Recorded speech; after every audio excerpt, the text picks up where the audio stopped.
Oke. Selamat sore teman-teman semuanya. Sore. Sebelumnya aku ingin mengucapkan terima kasih atas kehadiran kalian karena telah menyempatkan di pidato aku sore ini. Oke. Sebelum memulai pidato hari ini, aku ingin memulai dengan satu pertanyaan sederhana nih. Kira-kira kalau ada yang bertanya kepada kita sebagai mahasiswa, kamu harusnya percaya diri dong. Kira-kira kita akan menjawab apa? Percaya diri. Nah, mungkin sebagian besar dari kita akan menjawab pastinya dong. Tapi sekarang aku ingin bertanya lebih serius nih kepada teman-teman semua.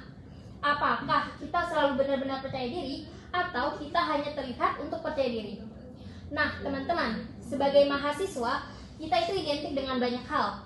Kita dianggap aktif dalam berbicara, kita dianggap untuk ekspresif, dan kita dianggap lancar dalam presentasi. Kita itu selalu dianggap mampu berbicara di depan umum tanpa rasa takut. Singkatnya, kita dianggap untuk selalu kuat. Namun, kenyataannya nggak selalu demikian. Di balik kelancaran presentasi, bisa aja ada rasa cemas. Di balik senyum saat berbicara, bisa aja ada rasa lelah. Dan di balik suara yang tegas, bisa aja ada overthinking setelahnya. Dan itulah yang jarang terlihat sebagai mahasiswa. Mahasiswa memang dilatih untuk tampil. Kita belajar public speaking, kita belajar bagaimana membangun citra yang baik, dan kita belajar bagaimana meyakinkan orang lain. Tetapi dalam proses itu, seringkali muncul tekanan yang tidak terlihat. Tekanan untuk selalu aktif, tekanan untuk selalu percaya diri, dan tekanan untuk terlihat kompeten. Padahal tidak semua mahasiswa kan berada di dalam mental yang sama ya teman-teman. Nah, makanya melalui pidato ini, aku ingin mengajak teman-teman untuk meningkatkan kesadaran tentang tekanan mental yang mungkin kita alami sebagai mahasiswa. Bukannya untuk mengeluh, tetapi untuk memahami bahwa tekanan itu nyata adanya. Dan yang lebih penting, aku ingin mengajak kita semua untuk menciptakan lingkungan yang lebih suportif. Lingkungan yang tidak memaksa orang untuk terlihat kuat. Sebagai mahasiswa, performa kita di kelas itu sangat sering terlihat. Ketika kita presentasi, ketika kita berbicara, ketika kita menjelaskan, semua orang menilai. Selain akademik, ada juga yang namanya tekanan sosial. Mahasiswa sering dianggap harus aktif, harus ikut organisasi, harus pandai bergaul, harus tampil menarik, dan percaya diri. Tidak semua orang nyaman berada di dalam situasi seperti itu. Namun, karena tekanan sosial itu sendiri sering memaksa diri kita untuk memenuhi ekspektasi kita sendiri. Kita juga hidup yang namanya di era media sosial. Personal branding menjadi hal yang sangat sering dibahas.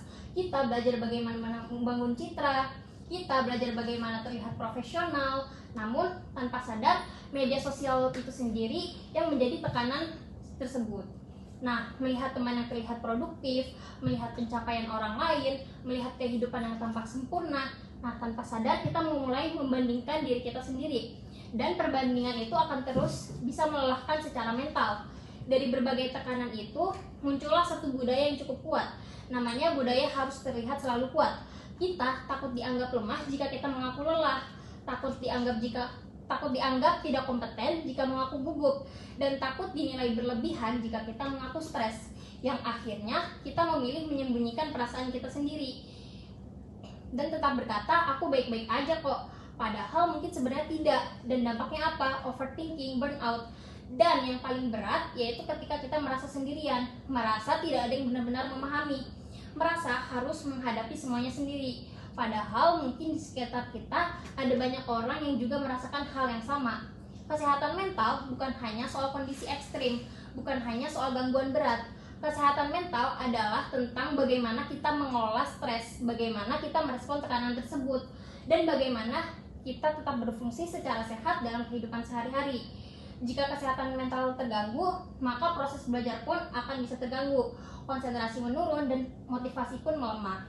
Yang akhirnya hubungan sosial pun memburuk. Yang artinya ini bukan hanya soal isu kecil, ini isu yang mempengaruhi kualitas hidup kita sebagai mahasiswa. Disinilah komunikasi itu penting. Kadang seseorang tidak membutuhkan solusi yang panjang, hanya cukup didengarkan, cukup direspon. Nah teman-teman, tekanan akademik itu akan tetap ada, persaingan pun akan tetap ada, dan media sosial pun akan tetap ada.